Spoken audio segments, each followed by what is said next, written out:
दोस्तों, महाराष्ट्र के उप मुख्यमंत्री अजित पवार के बेटे पार्थ पवार पर एक आरोप लगा है। आरोप यह है कि उन्होंने 1800 करोड़ की जमीन 300 करोड़ रुपए में ली।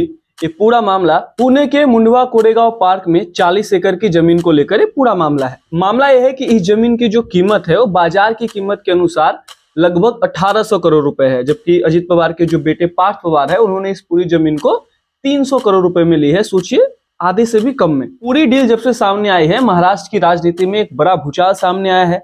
विपक्ष इसको लेकर सरकार पर सवाल उठा रही है। आपको बता दें कि पार्थ पवार की पार्टनरशिप वाली जो कंपनी है, जिस कंपनी का नाम मीडिया होल्डिंग्स है, इसी कंपनी ने कुछ समय पहले इस जमीन को खरीदा था। तो कमाल की बात यह है कि इस पूरे मामले में बाबधान पुलिस स्टेशन में शिकायत दर्ज हो चुकी है, लेकिन इसमें पार्थ पवार का नाम कहीं भी नहीं लिखा गया है। इस मामले में भले ही सस्ती दर में जमीन की खरीद को लेकर पार्थ पवार का नाम राजनीतिक विवादों में आ गया हो, लेकिन इस जमीन को लेकर एक और संवेदनशील मुद्दा इससे जुड़ा है। वो ये है कि यह जमीन महार वतन की है, यानी ये एक तरह की सरकारी जमीनें हैं। मतलब महार वतन की जो जमीन, मतलब कि सरकारी जमीन जो है, उस जमीन को निजी लैंड डील में बेचा गया, जो कि एक क्राइम है। बहरहाल पार्थ पवार उसी अजित पवार के बेटे हैं जिस अजित पवार को लेकर प्रधानमंत्री मोदी ने एक बार कहा था कि वो सबसे बड़े भ्रष्ट नेता है, और 2 दिन बाद ही जब उन्होंने अपने चाचा यानी शरद पवार की पार्टी एनसीपी को तोड़कर 2 हिस्से किया, तो उन्हें अपने गठबंधन में शामिल कर लिया।